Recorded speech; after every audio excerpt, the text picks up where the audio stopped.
Ah, okay. Huh. So can you guys hear me right now? I talk a lot. Didn't know that you guys don't can't hear me. All right. So good evening, everyone. Once again. So um, thank you guys for joining us. I'm Joe, regional product specialist from Fujifilm Asia Pacific, and tonight we have a very special guest, and his name is Chris Dickinson, director of photography and senior cameraman for many famous TV shows like Celebrity Chef, Asia Got Talent, and many more. So if you have watched any of the TV shows that I mentioned just now, he is the man behind the shows. He has like 30 years experience in the TV industry, and he's based in Singapore now for more than 15 years. Hello, Chris. Hi, hi, good to be here. Yeah. And you guys know what? Recently, Chris have just like purchased our latest mirrorless camera, Fujifilm Xt4. So I'm very excited about what he's going to share with us about the camera. So Chris, maybe you like to share some of your thoughts about our Xt4. It's a beautiful piece you have there with the cinema lens. Yeah, well, this is how I got it rigged up at the moment. A nice simple rig, just with the camera monitor and lens. This is what I call a lightweight rig. Um, just heavy enough to kind of keep it stable, but also light enough to be able to swing it around without having to do too much of a workout. To give you some kind of context, as far as my kind of camera journey is concerned, I mean, I started studying photography, shooting on Nikon. I then moved to Canon. When we started going from film to digital, I moved to Canon. And when it came to the video side, I had a Panasonic. And just interestingly, Facebook recently reminded me that 10 years ago, I was shooting on a Varicam. The The Facebook camera, of 10 yeah, years. just by chance, one of these photos popped up. 10 years ago, I was shooting in Tibet on a Varicam, and the camera itself was about $30,000. The lens, twenty thousand 30,000. dollars. Oh my God. Yeah. So that was 10 years ago. 10 years ago. Okay. 5 years ago, again, Facebook reminded me 5 years ago, around today, I was shooting on a Canon C300. And that was like a $20,000 camera, and the lens is a lot cheaper. Um, and so now, today, and the reason I'm saying this is that the way that technology has evolved, this camera here is shooting better quality than that Varicam 10 years ago. Just would blow it out the water from a quality perspective, and would be better than the C300 as well, with higher bit rates and obviously 4K as opposed to HD. Um, so throughout, I mean, that's just been the last 10 years. When I started filming, I was shooting standard definition, which many people may not have heard of, when we were shooting on tape and stuff. So the way that technology has evolved is crazy. So when the Xt3 came out, I was very interested, and I had to play with it because I've got Sony cameras as well, the A7S, and I was kind of looking for, okay, what's going to be the replacement for the A7S, and it struck me that the Xt3 at the time could be it, and that's when I kind of fell in love with the camera, um, just because it does something different. I didn't buy the Xt3 because it wasn't quite right. So when the Xt4 came around, I was like, okay, this has got to be the time. This is Um, so yeah, it's in, I've had every major brand of camera, from a professional perspective, and this one, I've got to say, is one of the few cameras that I've been excited about. You buy cameras for work, and it's like, yeah, it's a tool, but then certain cameras come along, and it's a little bit more than that. And I think that's, this camera's got the extra kind of wow factor that gets you a little bit more excited about your job. it's really interesting to hear your story. Like 10 years ago, you were using like 30,000 camera, and then 5 years ago you were using like 20,000 camera, and now you are using a camera less than $2,000, and it's just Yeah, working good, right? yeah. I mean, I mean, you can still spend money on cameras. I've still got Sony cameras that are in the $10,000 range. But when it comes to comparing the spec, comparing the quality, yeah, a camera like this um, is, is by far beating the cameras that I was using 5 years ago, and obviously 10 years ago. 10 years. So it's amazing how things have improved. Okay, so since you have used like so many different systems and so many different cameras, so what is your first impression when you have first touch on your Fujifilm X-T4? Well, I think when I was playing with the Xt3, that's when I was first kind of getting the first kind of feelings about it, the first impressions, and a couple of things stand out. It's the simple ergonomics, the way that the buttons are set out. For me, when I'm operating, because I'm mostly doing video work with it, it's just an easy camera to operate when you're shooting video. You don't have to kind of go into menus and things to change things. All the key settings are either a dial on the top or little thumb movement of the thumb here. So it's very very easy to work for the kind of camera that it is. Secondly, to some it might be a small thing, but for everyone that knows these cameras, it's a big thing. It's the way the menus are set up. It's just so simple, the way that you just have 3 pages for all your video settings, and that's it. You go into it, boom, boom, boom. If you need to make changes, it's simple. There are, Sony are well known for having the worst menu structure, and and you always have to kind of remember which different pages to go to just to do the simple things, and that just slows you down, and it just gets frustrating. So this was just so simple, the way it should be, but those little things are important. And also, the way that you can switch between photo and video, just like, click of the switch at the top here, and you're going from photos to video. It's just nicely thought through like that. And you can totally different setting from a still to a movie. Yeah, that's brilliant. Particularly, I mean, I've been doing more. Whilst I was trained in photography, I haven't done a lot of photography professionally, but I'm doing more now. So the ability to swap between one and the other on this camera again was something of interest to me. And particularly the way it will retain your photo settings and your film settings. So you can just easily swap between the two. Because when I'm shooting video, I'll tend to shoot a log. When shooting photography, I like the Eterna settings. So it's just nice to be able to swap between those two, just like that, just with one switch.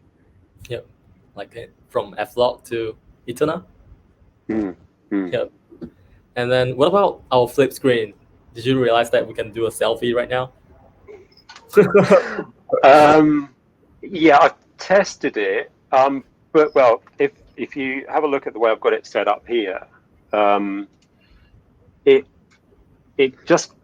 kind of works. But the way I operate, I kind of use the screen as a reference. I'm not operating using the screen. I'm using this LCD here. So this screen is secondary for me. It's a good reference point if I need to have a look at some settings and stuff. But it's more about using a large screen so I can really nail the focus and really be confident about the exposure and things like that.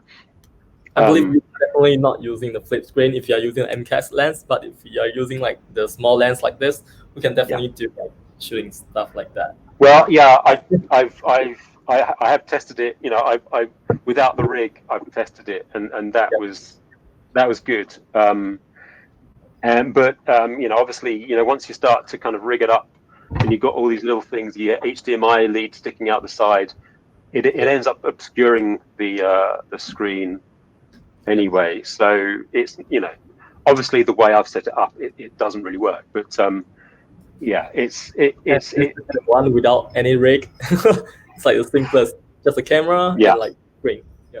yeah. And whereas And professional setups. I'm not the kind of person that likes doing selfies anyway, so you know, it's not the reason I bought the Right. camera. Yeah.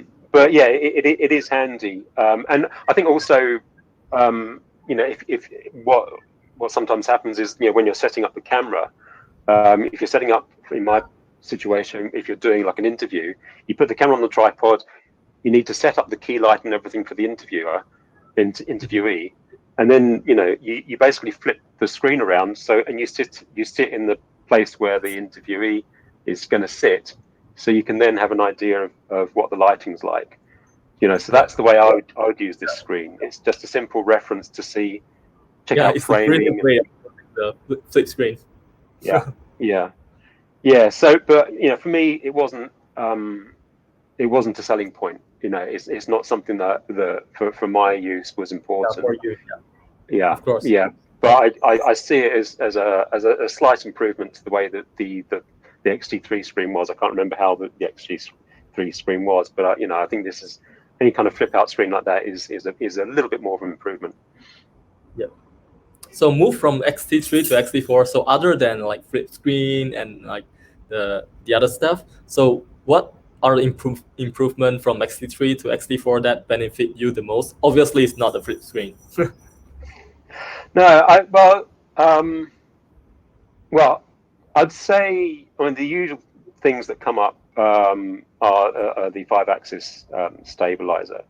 I'll explain why it's not so important for me, but it was a kind of deciding factor. I mean, it's good to have. And another thing would be the little bit of extra battery life we've got in here.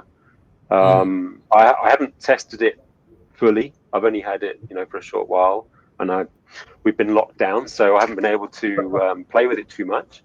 But yeah, just to have a more powerful battery is obviously important. When I'm shooting, I like to have it set up like this. I don't like to have an extra battery pack or something. You know, I like to just rely on the in-camera battery. So that for me was important. But the reason why the 5-axis wasn't such an issue for me is that I for my tastes, you know, the way I operate, after a fair bit of experience, I'm able to kind of get pretty decent handheld shots as it is, and particularly when you've got a Really? nice, when you've got a nice heavy rig like this, it's pretty stable. It's a lot about technique, really, and How you handle knowing, the camera? yeah, how to hold the camera, and knowing how far you can push the lens before the wobble gets too much. Yeah. And also, I've always preferred, if I need stabilization, I always prefer it to be optic rather than just relying on a sensor, an in-sensor stabilization. So if I felt I needed, you know, image stabilization,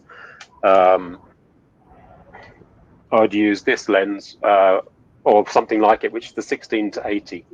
You know, so you've got a nice optic stabilizer here, and that's what I primarily rely on. Although you can't just opt for the optical stabilization.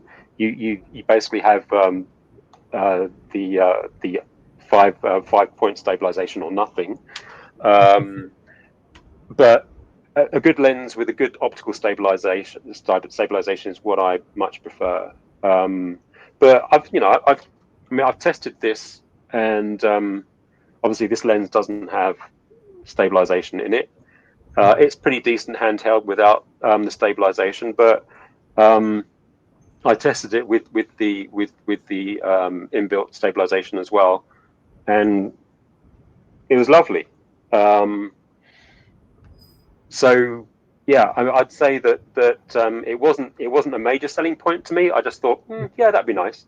But I might be a little bit more sold on it now that I've had a chance to play with this lens, Yep. because it does feel quite well, to me it looks great. And where I I think the first camera I bought that had an on sensor stabilization was the A7S. And that had problems. The A6500 had problems. They're kind of be a little bit juddery here and there. Just So that's the problem with I think with most mirrorless in camera. in body any kind of in body stabilization.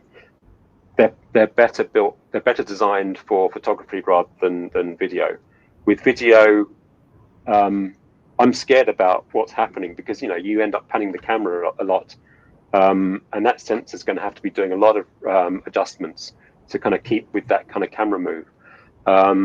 So I'd prefer to kind of rely on good lens, a good optic stabilization, because I just don't think that any of the built-in stabilization is good enough for all the kind of handheld work that we do. And more importantly, we shouldn't expect it to be either. Again, it comes down to just just having good handheld skills. That's what's more important than having a camera that smooths out all the rough spots for you. Yeah, I heard that a lot from like professional field as well. Like the 5S is like a bonus point, but not really a selling point for them because Mm, like, you guys rely on like big like kit set. If you guys really need to be um, the camera to be stabilized, you have like yeah, big setups for yeah, that to be done like professionally. So this is more towards like hobbyist or like semi-professional or amateur to shoot something like really easily. Like mm, I can go to traveling without bringing a yeah, big set of like stabilization. I can just do handheld to do some panning shots. Yeah, that would be no problem. But for professionally, I think you guys still prefer to use like um proper setups for mm, everything. But what yeah, yeah. about the 240p, like the super slow motion that we have right now? Yeah. No one Um, else have it. I haven't tested that one out yet. Yeah, I've been doing. I'm kind of so 4K fixated. But that's all I've been doing. But um, yeah, two 240. That's just too much, really. I mean, who needs Too that? much. Too much for you. Yeah. I mean, well, I'm gonna have to try it. I haven't tested it, so I can't comment. But I mean, yeah, for me, because I shoot everything that I shoot is 4K. So See. even though we're often delivering in HD, we tend to shoot in 4K. So one of the primary reasons I bought this camera is because it does the 50p in 4K or up to 60p, of course. 60p, yeah. So yeah, now that you mentioned the 240 in HD, I'm definitely going to have a play with that. Because yeah, that is quite ridiculous. I mean, when I've shot HD in slow mo, I've never needed to go beyond about 100 frames. 50p is normally great. 100 frames is probably the sweet spot. For I'd say like 95% of the time that you're shooting slow mo, you don't need to go beyond 100. So yeah, 240 is quite a thing. But yeah, I'll have to report back on that once I've had a chance to play with it. For the TV show like Celebrity Chef, I think they use a lot of slow motion in like zoom into to the to the vegetables or the All the cooking little stuff, chopping, like yeah, slow motion, yeah, chopping and then the fires and everything. yeah, But they're doing it in like 4K slow motion. yes, because we were shooting on Sony FS7s, so they'll do 4K. But it's a big old camera. Yeah, Um, yeah. yeah, so but we were using um, these lenses basically. Get it around the right way. So Original lens. the Cabrios. This is the 20-120. The Cabrios were pretty much the standard. Have become pretty much the standard for a lot of TV shows now. So yeah, shoot on a lens like that. Just pop in, get your slow mo, and move on. So yeah, a lot of shows like that. Well, you need your slow mos, and often you're doing a gimbal shot, and I'd be using, I'd not normally use a mirrorless camera for gimbals, but now you they have wouldn't. to use like super expensive gear, but you can use this to just shoot something like super slow motion. Would you like to try that? No, that exactly. I mean, that's one of the another reason why I love this camera, because we can still keep it in 4K, but do a gimbal shot in 50 or 60p. So you got the slow mo, but yeah, you don't have to have a massive steady cam. You can just have a simple Ronin gimbal with this on it, and shoot some beautiful slow mo in 4K. And that's something that I haven't been able to do for my TV shows prior to this. Great. Okay, Chris, we have a quick question for you from our audience. That is, would you recommend to shoot with a gimbal? With Xt4? We have people asking. If you want to do a gimbal shot, then yeah. I mean, gimbal shots have a certain look. I mean, this is very well suited to gimbal work. And there are so many different options as far as handheld gimbals are concerned nowadays.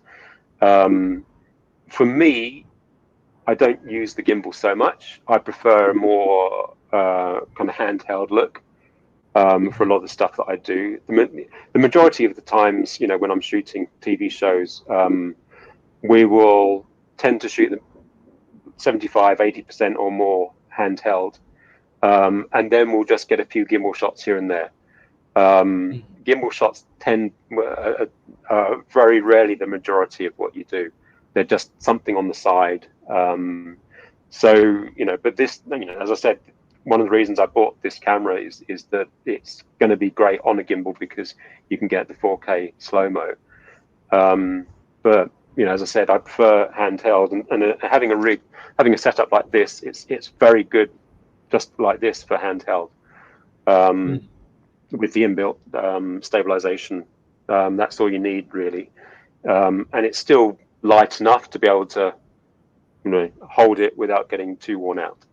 And obviously, if you get a different lens, one of the Fujifilm lenses that has optical image stabilization, then it's going to look even better handheld, and it's going to be easier to operate handheld. So I'd say when it comes to gimbal, it really does depend on whether the shoot requires it first and foremost. So you really use like Xt4 as like your B-roll cam, or maybe your main camera for your future projects?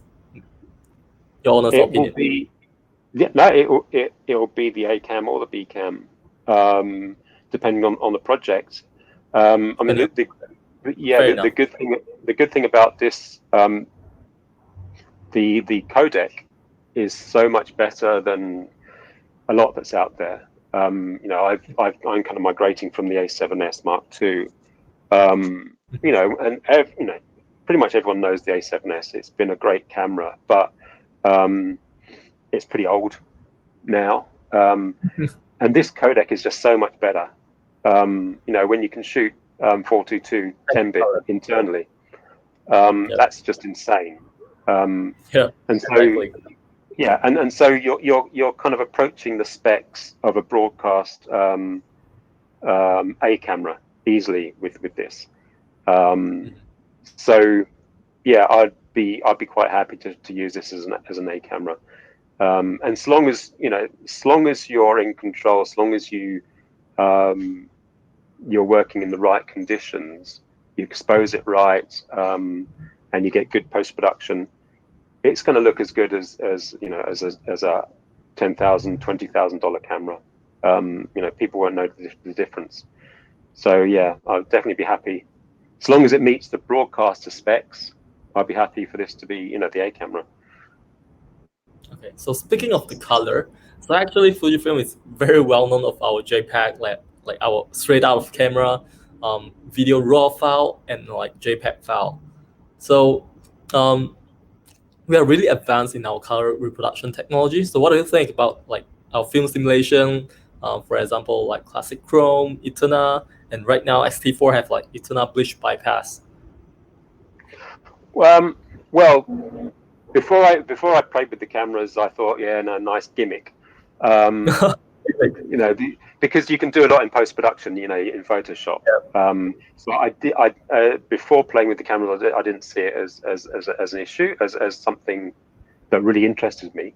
But having played with them, and particularly, I mean, I think a lot of people's favorite, including mine, is the Eterna setting. I've shot using Eterna, and I've tried to replicate it in post, and it's actually quite difficult. There is a certain look to it, and my eyes aren't good enough to really kind of discern what the camera's doing. So, you know, my old self who was saying, yeah, you can just do it in post production, it's not actually that easy. You know, Yeah. you can't. Well, I couldn't do it. So if you can do it in camera, then yeah, it's definitely worth doing it. Yeah, so you know, whereas when I'm doing photography, I try to keep things quite neutral, unless the client has a real specific look. You know, we try to keep things neutral with photography and also with video, obviously. So you try not to put too much of a look on the shots for the work that I do. So for me, shooting Eterna and in photos and shooting log for video primarily, that's kind of where I'm happiest with. But yeah, I'm seeing the value of having those film looks, and yeah, I'm looking forward to the chance to playing with them more. Okay, so here's another two questions for you. The first one is, what is your recommendation for audio input? Well, I think for like professionally, you guys do audio in separate definitely, system. Yeah, it's yeah. totally separate from the camera. Yeah, I mean that's again, you know, that for me isn't an issue because yeah, when we're shooting video on this, we'll have an external recorder. We'll just tend to use the inbuilt microphone on the camera just to record a guide track. So at least you got something with the pictures, but the main audio is recorded separately. Yeah, I can't really answer that. I mean, I would advise that if you want to do things properly, then you should really have an external recorder. You know, something like one of the Zoom recorders. Well, I've got 3 different Zoom recorders, and they do a good job, and they're pretty cheap. Even something like the F1, which is a very simple unit. So yeah, I tend not to. I tend not to record. I've never, throughout my time using mirrorless, I've never recorded directly to camera with audio. So yeah, my advice would be just to get an external recorder.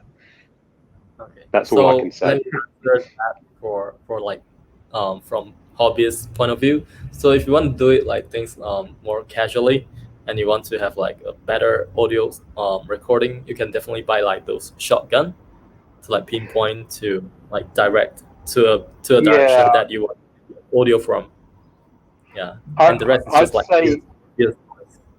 shotgun mics are, to be honest, the amount of benefit you get perhaps isn't that much because the shotgun mic is still going to be on the camera. You know, Yeah. when it comes to good audio, it's the distance between the microphone and the subject, whoever's speaking. So Yeah. if it's whether it's the on-built microphone or the shotgun, um, there's not going to be too much of a difference. You know, if someone wants to get better audio, then you can get relatively cheap lapel mics, Yeah. like Like like Rode. interviews, Yeah, show, well, TV show. the Rode, the Wireless Go, Rode Wireless Go, were are very good. They're pretty cheap and small, and you can wire them directly into the camera if you desire, and it's just a very simple Bluetooth microphone, transmitter, and receiver. So yeah, something like that, where you can actually stick the microphone on the interviewee is going to do a much better job than a boom mic. Oh, Yeah, and it comes down to technique as well. You know, even if you've got the right sound equipment, you still need to know how to use it properly. yeah. So you know, you also need to kind of learn how how that microphone is going to work best for you, and otherwise, just stick with what's on camera. Mhm. All right. The second question for you will be like, what do you like the most when you are shooting with Fujifilm?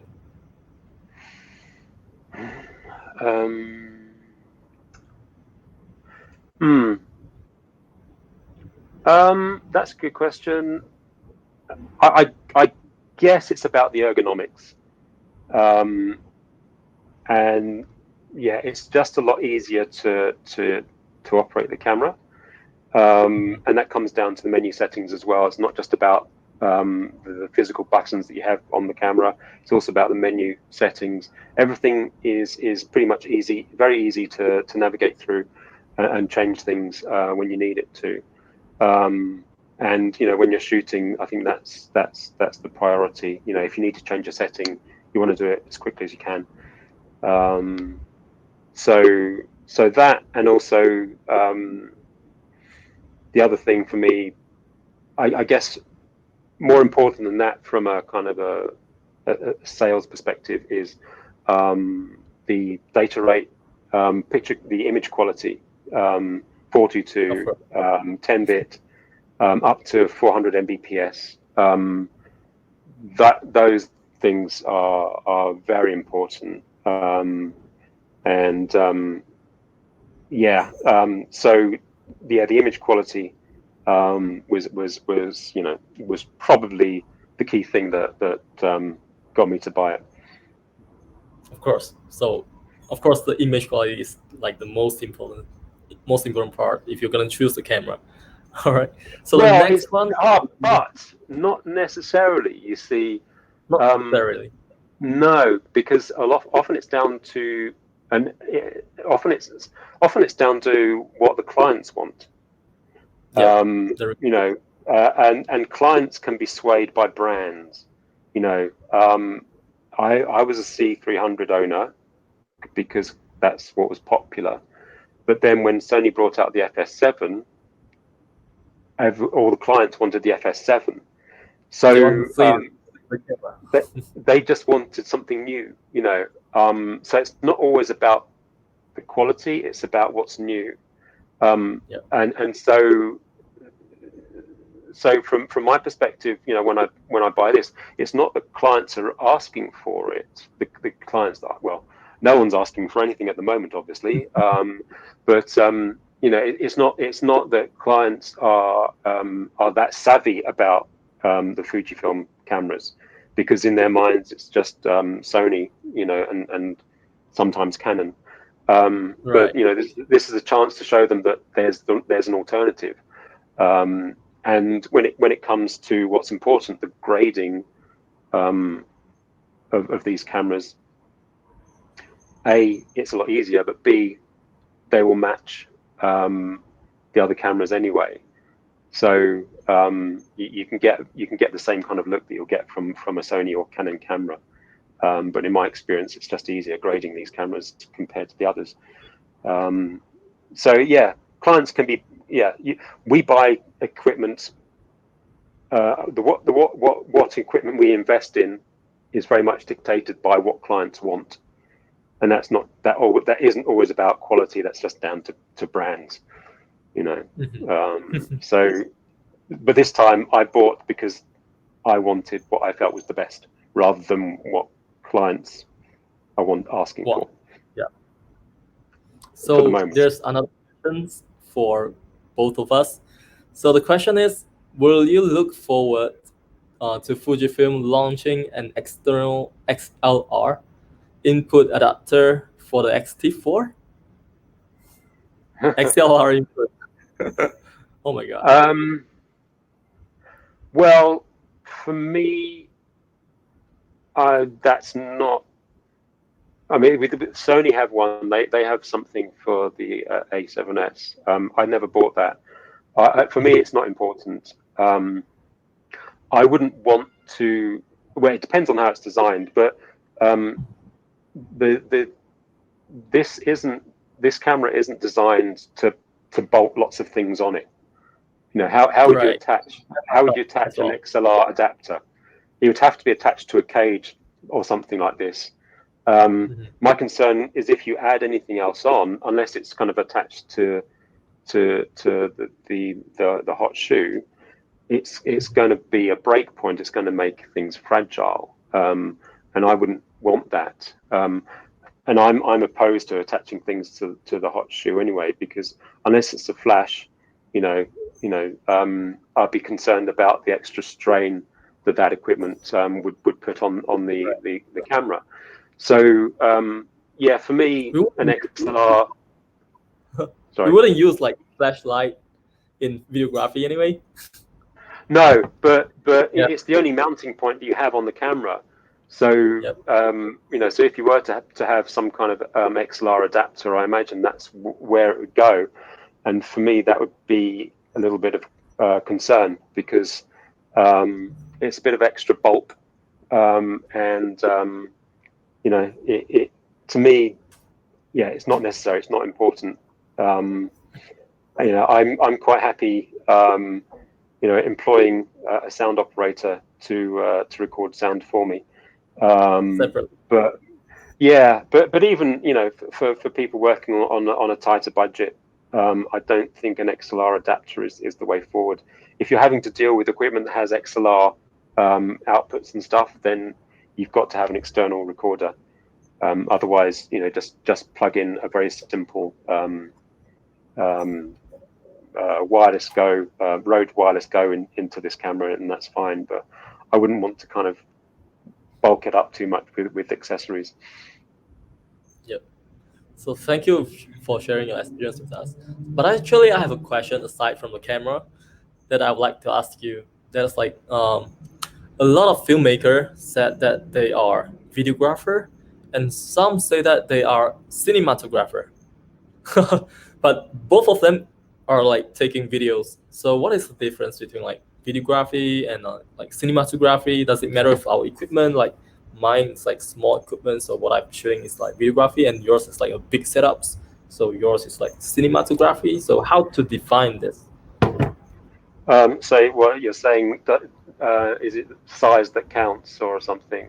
I think it's more about it's how you approach the job to an extent, and also what the job is asking of you. With videography, I think in my mind, videography is more simple work. It might be if you're doing event coverage, things like that. If you're doing sports coverage, things like that, where you're, I guess, where you're not having to make key decisions about lighting, about framing, and things. It's a very thin line, because I do a lot of work that you'd call videography as well as cinematography. I'd say that with cinematography, I guess there's more creative control. You have more creative freedom to cover your subject matter, and as the cinematographer, you have more involvement in the creative process, whereas a videographer, I'd expect, would not have so much creative input. It's more like they're being directed to do something rather than they're kind of have a creative vision on what they're doing. So simpler terms, like videography is shooting something like simpler without any like scripting and stuff, but then cinematography like relate more about like creativity and how you shoot, how to tell a story, and then of course you have more setups and then attire, art sense, and everything involved Well, in the I shot. think it does come down to what you're shooting. Yeah, Yeah. It's not about what kit you're using. It's about Mm-hmm. it's about the creative process, I think. Yeah. So yeah, cinematography has more of a creative process, and the cinematographer has more of involvement in that process, essentially. And they should have the experience and skills to be able to essentially direct that process in a very similar way that a director does. But obviously, the cinematographer is more from a visual, lighting, camera movement perspective. So yeah, it's more about that kind of the whole creative process. But you can't draw a line. This is cinematography and this is videography. There's a lot of grayness in between. I wouldn't Yeah. get too kind of caught up on it. But I'd say that yeah, with cinematography, then if you call yourself a cinematographer, then you should have a decent amount of experience and knowledge to kind of give to allow you to use that terminology. Yeah. So we have like three more questions coming in for you. So the first one is for both. So for both of us. So the question is, if you just have one choice, what is the one lens you would recommend for videography? One lens only. Um,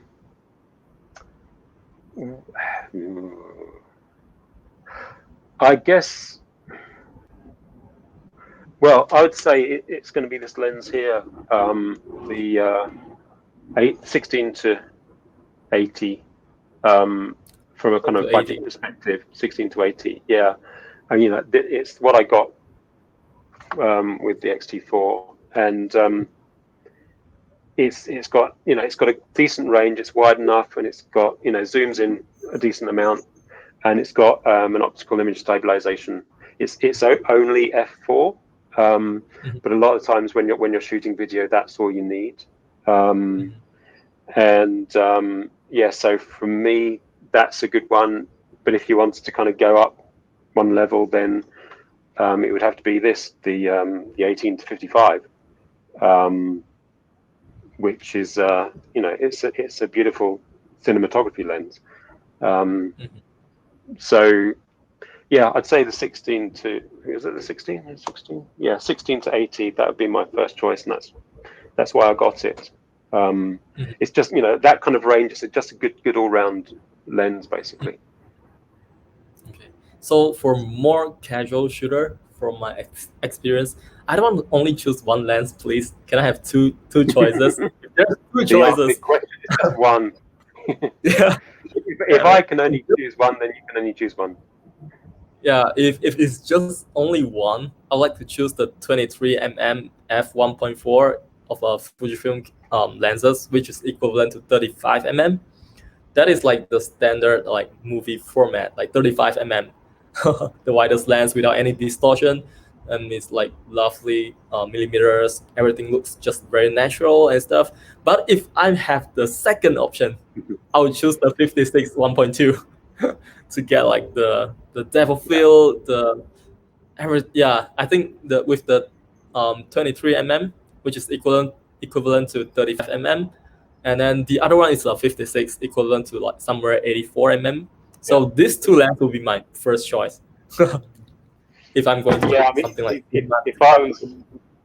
Yeah, if I Yeah, was going to go for a prime, then yeah, probably the 23 yeah, for a prime lens. of I mean, course. it's But if nice. I only have like really, really one choice, I would go for the cinema lens that you have right there, the Yeah, 18 to 55. Yeah, definitely. yeah, yeah. But I think it's nice, just working with one prime. I've done a job recently where it was a relatively simple setup, but you basically just have one camera and one lens, and that's all you need. A Yeah, good like 23 mil to 35, you know, yeah, something like that is often all you need, and yeah, you might just change to a wide shot once, or you might need the telephoto once for one shot, but everything else that you can do on a good 23 mil lens. correct. So the second questions, we have a lot more questions coming in. The second question is, how much post editing do you require when you're on Fujifilm as compared to other brands? Like, To be do you honest, need a lot of like post processing? but to be honest, I haven't, I haven't done photography enough with the Xt4 to really comment. But the way I have, and I think this is as valid with video as well as photography. Um, the colors are so good that it doesn't take a lot of tweaking. Mm-hmm. Shoot, when I shot a Turner on this for photos, yeah, and you don't really have to do much. I've been up until now, when I'm shooting photos, I've been using both Canon and Sony. Um, Canon is pretty much known as better for color than Sony, but still, you just kind of feel you need to play with things a little bit, just kind of play with the contrasts and just tweak the colors here and there. Um, Yeah. but yeah, I mean, I would say I can't put any facts or figures to it, but I'd say that the little experience I have with the Fuji cameras thus far is that yeah, straight out of camera, a lot, significantly less tweaking is required, provided, of course, you get the exposure right in the first place. I think later I will show you guys like how it looks like with the Eterna color, like straight out of camera. I didn't do any color grading, but it looks just like ready to use. The footage Yeah. is like ready to use. Yeah. So later I will share with you guys. So there's more questions coming in. The next one will be, could you comment about the Fujifilm cinema lens? Are those cinema primes better or zooms? I hardly see people use zoom lenses for video works. Ah, so would you like to comment first? Um, it depends what video work you're doing. Um, for me, it's the reverse. I don't often use primes. When you're doing documentary and kind of reality shows, entertainment shows, then we're always shooting with a zoom lens. And so I've got these big guys up here for the main broadcast work I do. Otherwise, I would want to be shooting on the 18 to 55 or the 50 to 135. Mm, So yeah, so for video work, from my perspective, it's predominantly where when you're the bulk of what you're doing, it's on a zoom lens. Only when you kind of sit down and do interviews and stuff like that, that's when you'd use a prime lens.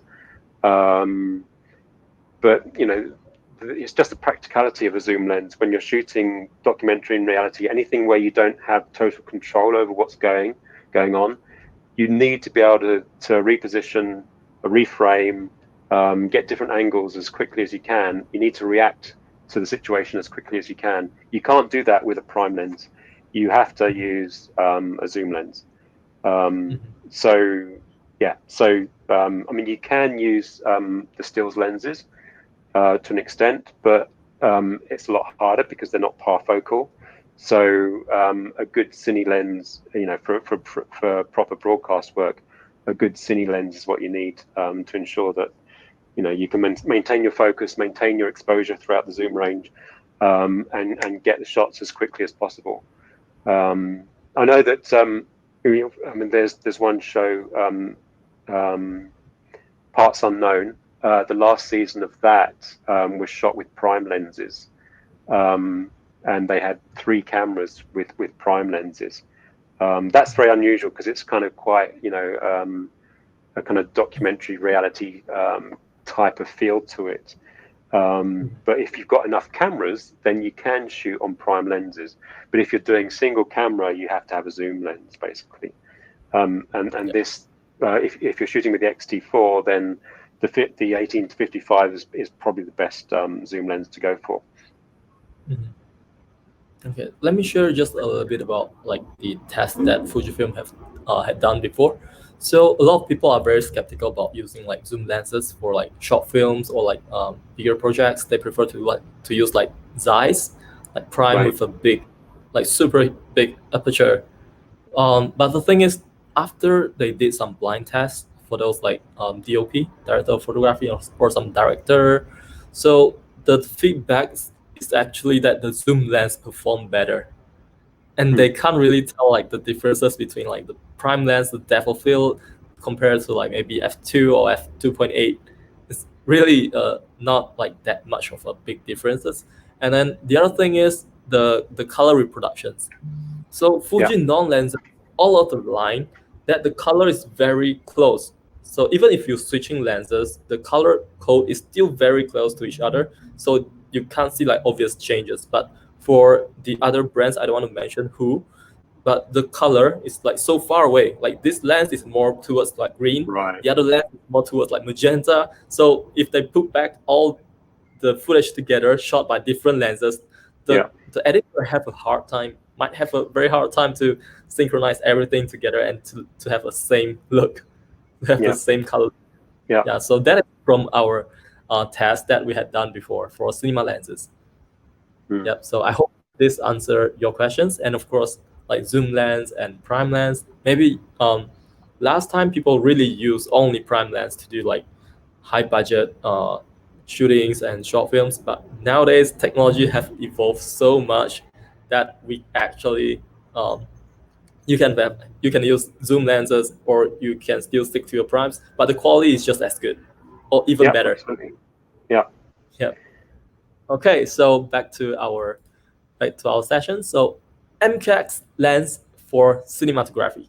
So talking of which, like I think we can share some of the work that Chris has done before with the cinema lenses, test shot, not really like a big shot, but he tested out the camera, and maybe he can share like how good is his experience with the cinema lenses. Sure. Okay? All right, so give me like just a few seconds. Let me find your video. Which one are you going to show first? This one is the Xt3 Test Footage with a Fujifilm MKX lens. All right, so my cat is here. Here we go. So so with this, this is when I first had to play, and I went out obviously very early in the morning because I wanted to test how good it was at low light as well. And I was pretty impressed with the low light performance. And I've done further tests because I've got the A7S, and the A7S is full frame. And from a noise perspective, there's very little difference between them. I was quite surprised. Obviously, the A7S is now an older camera, but the Fuji put up a very good show in low light. And then everything else is like slow-mo, slow-mo, slow-mo. And for me, what this test was really as much about the colors as well. And again, it took a very little kind of tweaking from my perspective to bring out the colors. Pretty much just increase the contrast and bring up the chroma. And yeah, I just love the colors. They're very natural, a lot more natural than I've been used to. So yeah, it was a great kind of pleasure just to kind of, you know, when you're grading something and it's not a struggle to bring out the colors. That was, you know, that's what's the great joy of these cameras. Um, and with the lenses as well, just kind of giving you that confidence to be able to get the shots um, effortlessly, comparatively. Um, and, you know, and with a setup like this, it all fits into a backpack, one backpack, one tripod, and that's it. You're off. Um, and I think for the majority of these shots, I think I was shooting 4K 50p pretty much.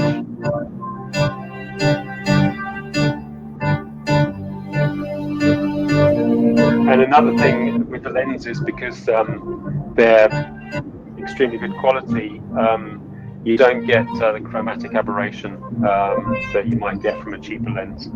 These last shots I was shooting, I wasn't shooting in log. I can't remember what the setup for these shots were, but again, just a few tests in low light, which turned out very well.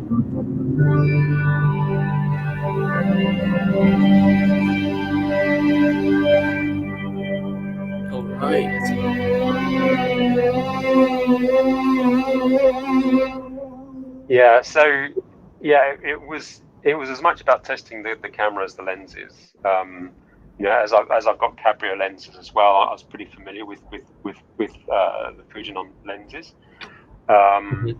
but I hadn't had a chance to play with these lenses much, other than on FS5, the Sony version of these lenses. Um, Mhm. so yeah, I mean, for me, I think the first thing was the low light performance, which was a lot better than I was expecting.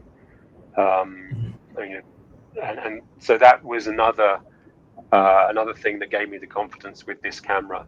You know, people will say that, you know, to get good low light performance, you need a full frame camera. Whereas obviously there are important, you know, kind of facts about about the way the sensors are made that does mean that a full frame sensor is better. Mhm. I think Exactly. Fujinon has Fujifilm has done a great job in controlling the noise, um, and yeah, and just bringing the best out of this sensor, to the extent that I cannot see much of a difference. In some ways, I prefer the output of this camera to the A7S as far as low light is concerned. It was easier. It's easier to grade, um, and and the noise seems a little bit more organic in some way. Can't put my finger on it, but yeah, it did an excellent job. Mhm. I've actually one more videos of you that you shot. Like I think it's like behind the scene or of some stages. Yeah, the ballet. Yeah. Yeah, that's a So you yes. can That find was me with to the share like a little bit here and there. yeah. Okay, here we go. I think we can start from somewhere in the middle of the video. All right. Yeah. So here we go. Again, for this, it's all available live. It's the JTA Academy and Jeffrey Dance Academy, um, and yeah, it was the 18 to 55 a lot of the time, and pretty much I think 4K 50p all the way. apart from a few shots where I just needed a little, like an extra stop. But yeah, everything was 4K The because I lines really like wanted to. form shapes, Sorry. like the lines, like so the blade count of the lenses. It's like so beautiful. Yeah, it's stunning. And that's with the lens wide open. Um, and it's all handheld. Yeah, look I at just had, that, yeah, amazing. yeah, and yeah. So this would have been the Xt3 with the two cine lenses, and yeah, it's just a lovely quality. The flare that you get as well, it's just lovely. Um, Yeah, there's one thing I really like about the Fujifilms in general. It's just the quality of the flare. Um, yeah.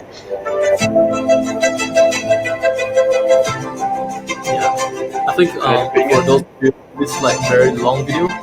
So for those of you who want to like check out the full video, I think they can go to Vimeo, yeah, to look for you. yeah. Chris Dickinson, yeah. So you can find his work there. It's very inspiring in the work. It's very beautiful. Thank you. Yeah, I mean that it was, when I think one of the things about a good camera is that it enhances your creative process. It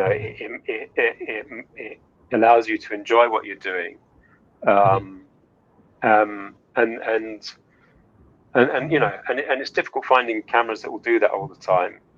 Some of them are just workhorses, but this camera was definitely something that I enjoyed. Or the Xt3 for that.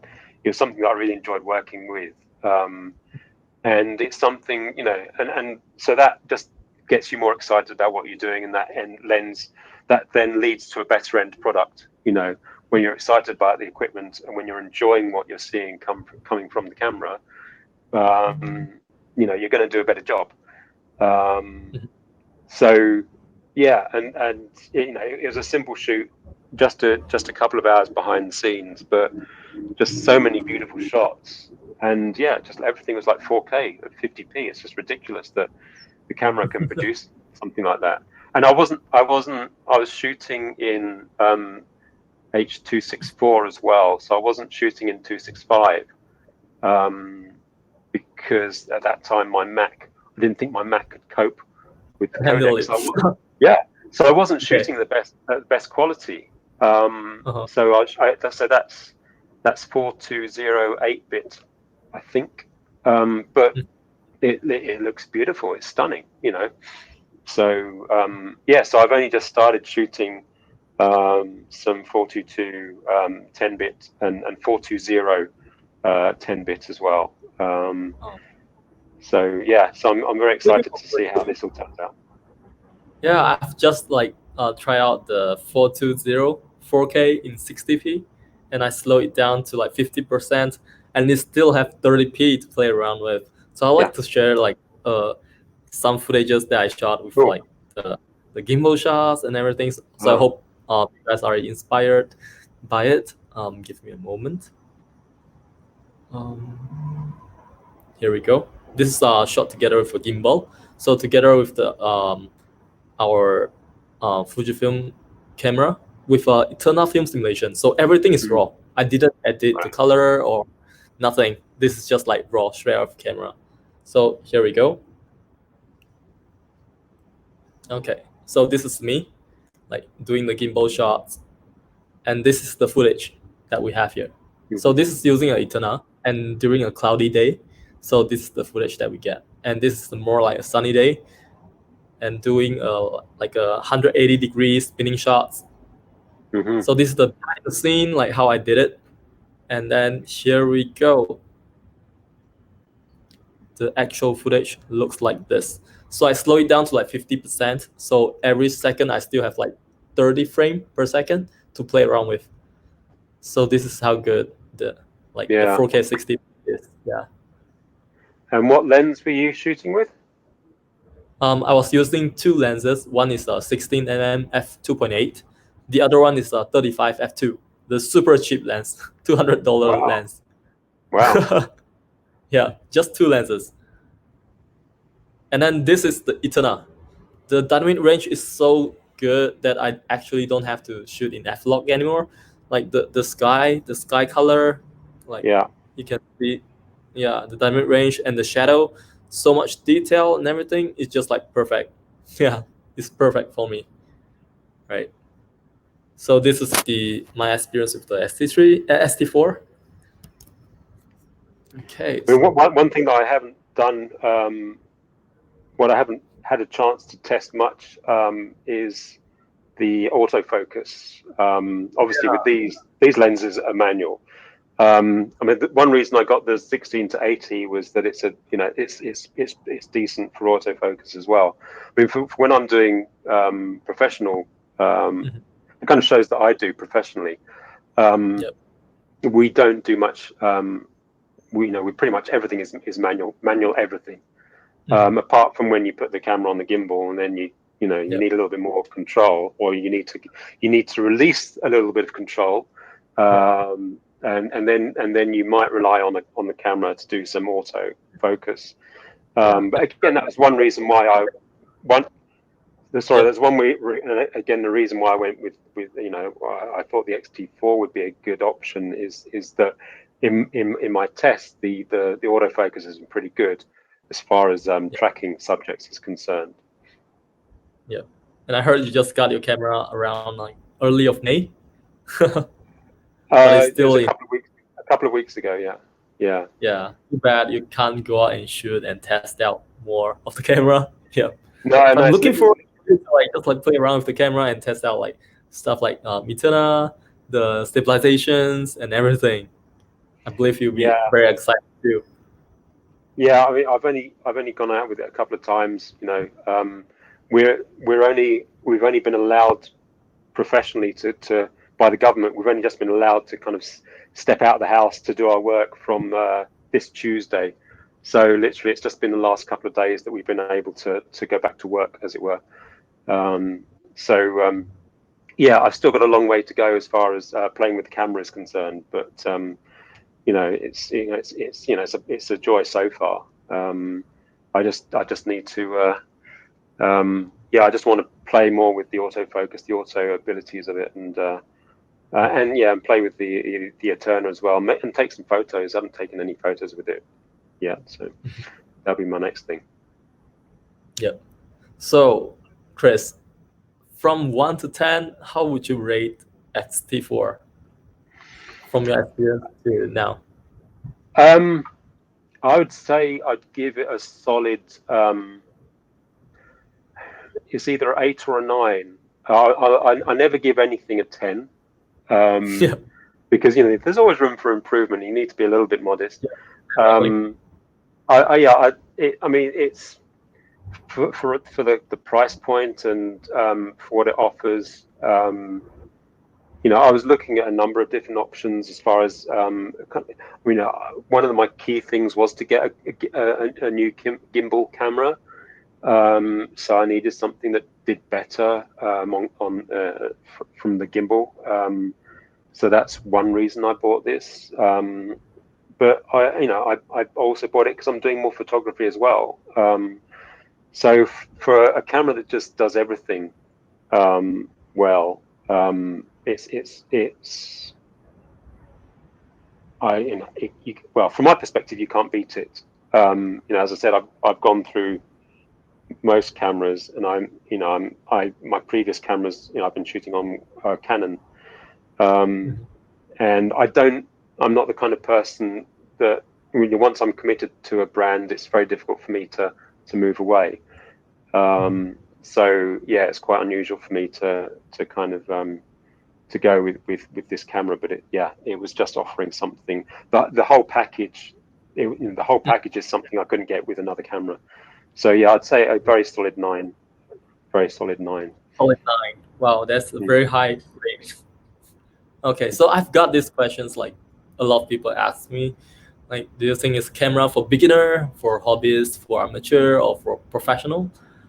In my opinion, I would say it is a camera that is for everybody.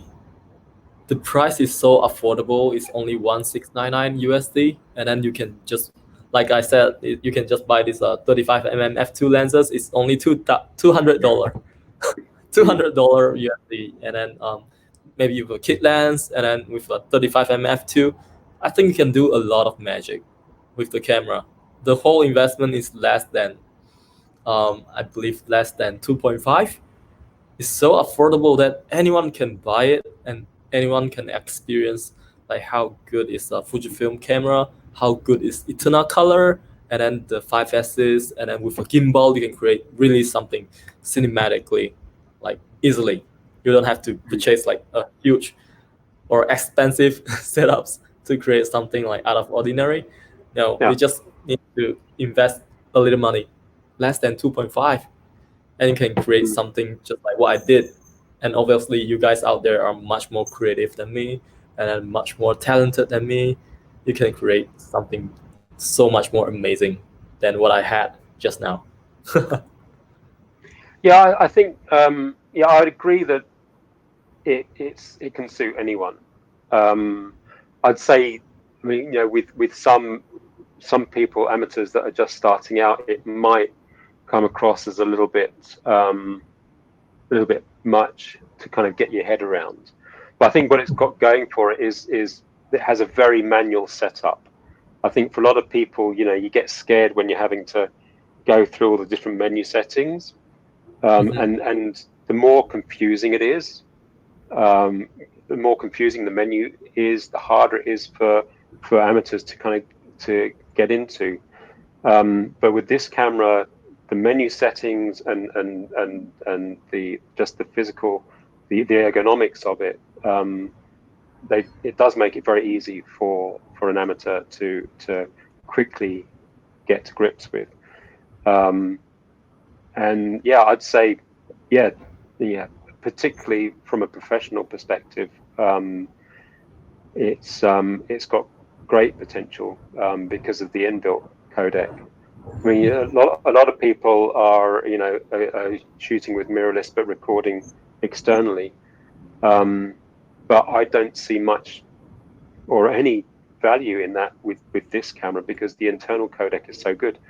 The only reason I would probably think of recording externally is, you know, because you still have a limited record time, 20 minutes, I think, for 4K, which, you know, before then you have to start recording again. And also, I mean, you know, probably the reason I don't give this a 10 out of 10 is because we live in Singapore, and it's very hot here.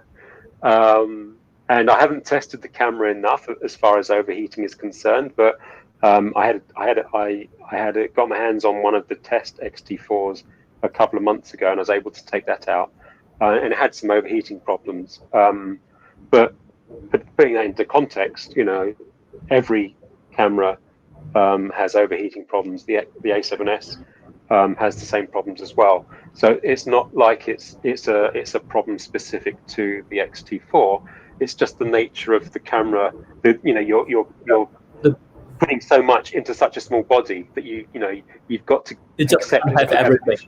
Yeah, it's going to have limitations. So you know, so yeah, you know, if I'm worried about overheating, then that might be a good reason to have an external recorder on it. But yeah, the codec is so good. Other than that, you know, it's just an amazing camera. And so from a professional perspective, you know, I expect that we'll see a lot more being produced with this, in the next few months and, you know, years to come until the next one comes out. Yeah. So I think it's really fair. Like we share the things we like about the camera, and then also like the limitation of the camera, like what it can do and what it can't do.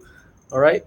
So looking at like the current situation, like right now we have like COVID-19 and we are entering like phase 1.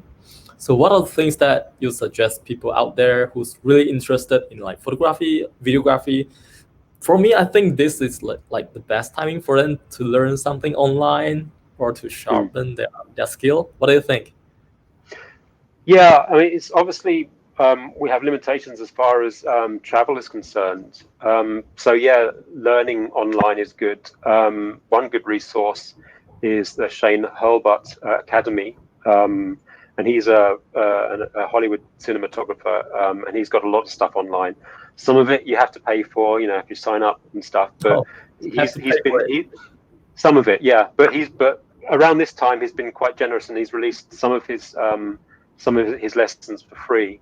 And it's good because he does start from quite, even though he's done he's done a lot of big budget movies. He does start with the basics a lot. So even if you're a beginner, you can come in and you understand. He does really kind of talk you through things. So it's very good in that perspective. And I mean, I don't know how much it costs, for some of his lessons, but if you're learning from someone like him, you're going to pick up some damn good tips. And we can't go out and learn on the job at the moment, so that's the next best thing. But yeah, I was thinking about what else you can do, for people that are wanting to hone their skills. And something came to mind is that when it comes to mirrorless cameras or video cameras in general, a lot of people get caught up on certain things. There are certain issues. Well, people want to know about. It's about shooting f-log or any kind of log.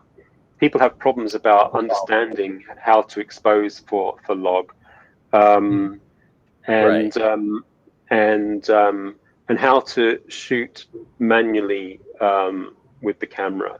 It's a great camera. It's got great kind of auto abilities, but if you want to do things professionally, you need to know how to do it manually. Whether it comes to focus or exposure, those kind of key things, you need to be able to be confident to do things manually on the camera. And so there are very simple things that you can do at home that will help to hone those skills. Obviously for focus, what's important is knowing your lenses and building muscle memory. So that you need, so particularly with a cine lens, it's a lot easier than a stills lens, but you can set the stills lens to linear, I think, which is the best way, I think, for manual focus. And it's just a simple thing of setting up a couple of objects in your sitting room or something at different distances and just moving the lens between those objects. And if you've got a zoom lens, zooming into different focal lengths, and just getting used to that movement, feeling. It's as much feeling as anything else, but feeling how much you move the focus ring to move from, say, 5 foot to 10 foot, these kinds of things, so that you're building up that muscle memory. Yep, muscle memory. Yeah, and it's just doing that process over and over again with different lenses, and then you just get to know things a lot better. So you don't have to rely on things like autofocus, because professionally, no one should be relying on autofocus.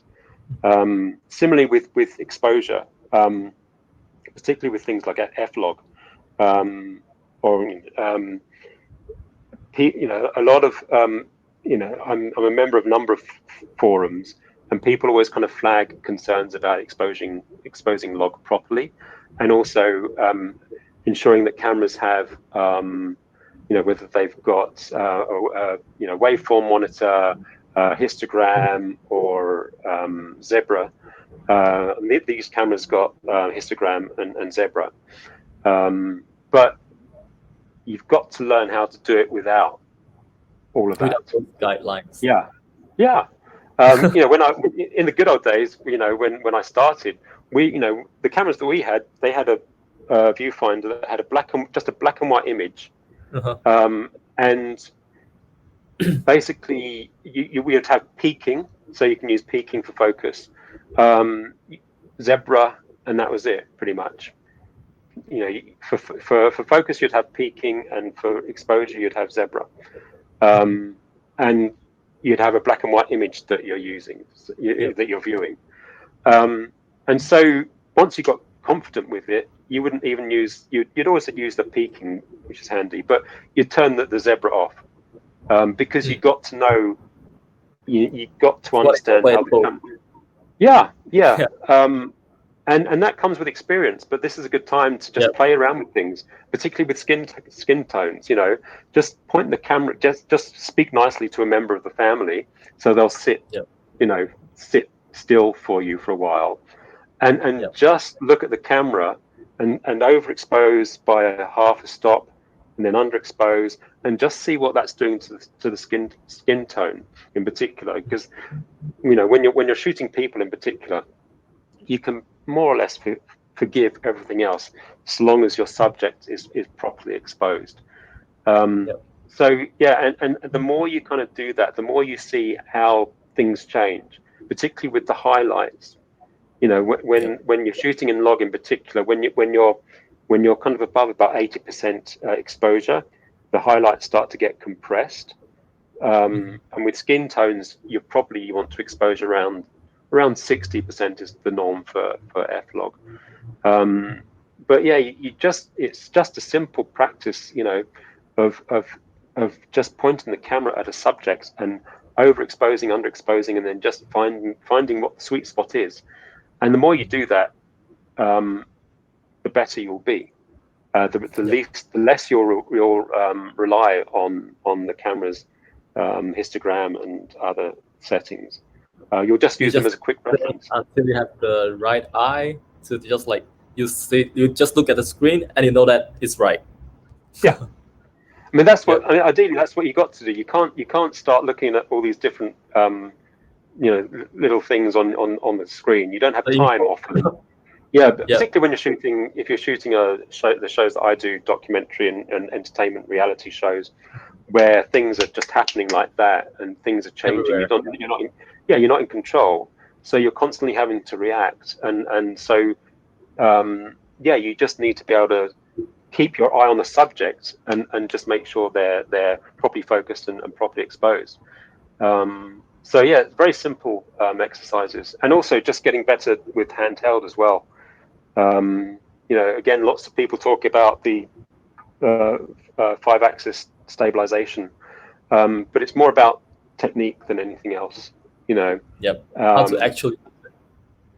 It's just simple things about kind of keeping the camera close to your body, and if you've got a monitor, that's a lot better, because then you're not having to once you start to hold the camera up like this, it gets a little bit heavier. But if you hold it down and you're looking at a monitor, it's kind of more nestled into your body. It's easier to operate, and with a handle like that, and then you've got your left hand playing with the lens. That's all you need, and then a saddle or something like this, which you just sling over your shoulder, and then you're walking around, and the saddle is taking the weight of the camera, and then that's all you need. You don't need a gimbal. A gimbal's nice, but you know yourself that they can be a little bit hassle. There is just like brilliant. Yeah, and gimbals are nice; they do a certain job. But something like this, is for a lot of things, it's a lot more practical. And it'll work. It'll work with a decent lens, or a lens like this, or with a stills lens. So yeah, there's lots of kind of little exercises you can do when you're at home, just to kind of hone those skills. And then, once you do step out, you'll know your camera a lot more, and you'll be able to nail those shots a lot quicker. All right. So it's been like 1.5 hours. I believe that's come to the end of our session with Chris here. It's very, very inspiring. And once again, thank you for your time with us, Chris. My pleasure. It's been great fun. All right. So everyone, please stay safe, and hope you guys enjoy shooting even more projects with our Fujifilm camera. And of course, for Chris, hope you can explore more of our Fujifilm Xt3 once the circuit breaker is over. All right. Thank you, everyone. Thank you. Goodbye. Bye-bye.